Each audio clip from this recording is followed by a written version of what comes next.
एक जंगल में दिनेश चिड़िया अपने छोटे से परिवार के साथ रहता था।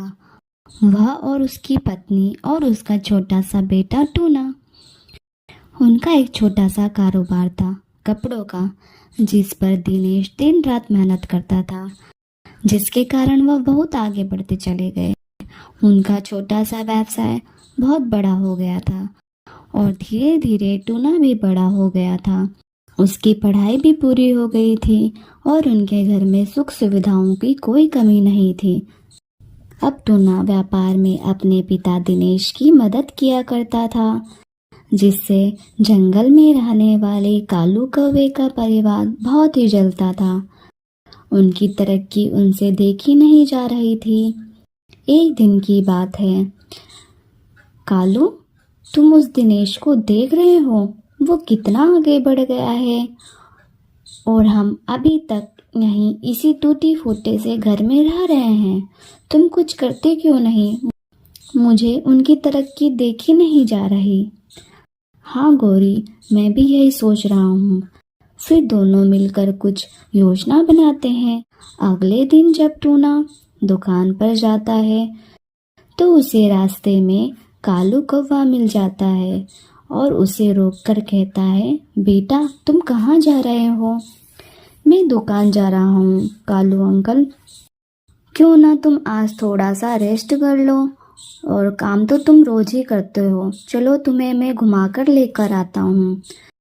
टूना के मना करने के बाद भी कालू कौवा उसे अपनी बातों में फंसा लेता है और उसे अपने साथ ले जाता है। कालू कौवा उसे अपने दोस्तों के पास ले जाता है, जो पहले से वहाँ बैठकर जुआ खेल रहे थे। कालू अंकल, यह सब क्या खेल रहे हैं? यह एक खेल है जिससे पैसे मिलते हैं, और तुम जो दिन रात मेहनत करके कमाते हो वो हम बैठे बैठे कमा लेते हैं।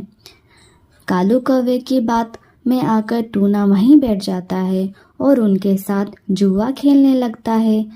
ऐसे ही रोज कालू कौवा उसे रास्ते में मिल जाता और उसे अपने साथ ले जाता, और वह टूना दिन ब दिन उन बुरी आदतों में फंसता चला जाता है। पता नहीं टूना को क्या हो गया है, दुकान पर नहीं आता। आज मैं उससे बात करता हूँ। तभी वहाँ दिनेश का मित्र कबूतर भाई आ जाता है। दिनेश, मैं यहाँ से गुजर रहा था तो मैंने सोचा कि तुम्हें कुछ बताता चलूं। मैंने टूना को कालू कौवे के साथ और उसके दोस्तों के साथ देखा। वह वहाँ पर बैठकर उन दोस्तों के साथ में जुआ खेल रहा था।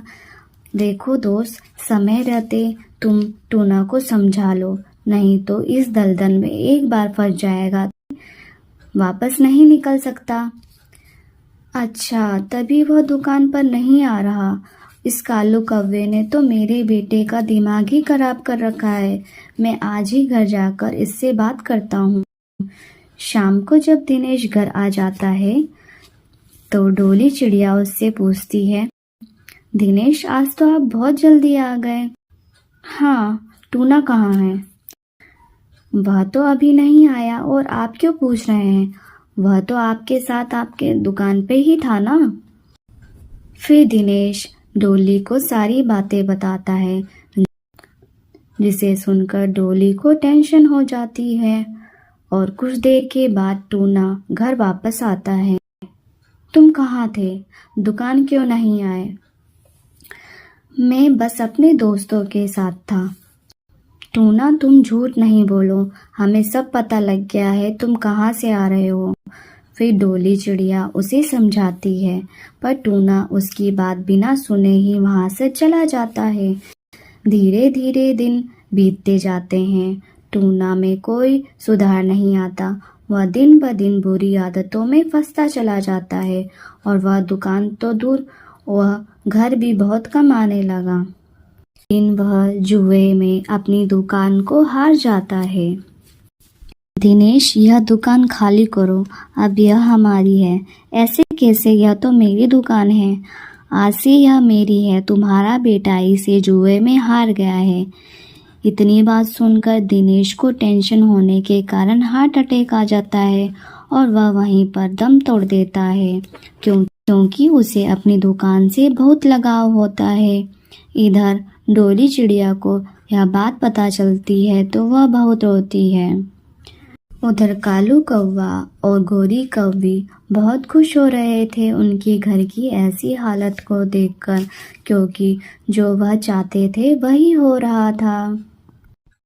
इधर बहुत दिनों से बीमार रहने के कारण डोली चिड़िया भी स्वर्ग सिधार जाती है, जिसकी वजह से टूना अकेला पड़ जाता है। एक दिन जब वह घर के बाहर अकेला बैठे बैठे सोच रहा था कि घर में तो कोई भी ना बचा, ना माँ बाप है, ना ही मेरे पास कोई दौलत है, तभी वहाँ पर लूसी कबूतर आ जाता है। बेटा टूना, देखो तुमने कैसे अपने हाथों से अपना परिवार बर्बाद कर दिया। तुम्हारे पिता ने जो इज्जत बनाई थी पूरे जंगल में तुमने उसे भी खराब कर दिया। ना तुम्हारे पास दौलत है और ना ही तुम्हारे पास माँ बाप हैं। तुम अभी भी सुधर जाओ तो अच्छा होगा, क्योंकि इन बुरी आदतों से लोगों ने अपना घर बर्बाद ही करा है। फिर टूना को अपनी गलती का एहसास होता है, पर बहुत देर हो चुकी थी।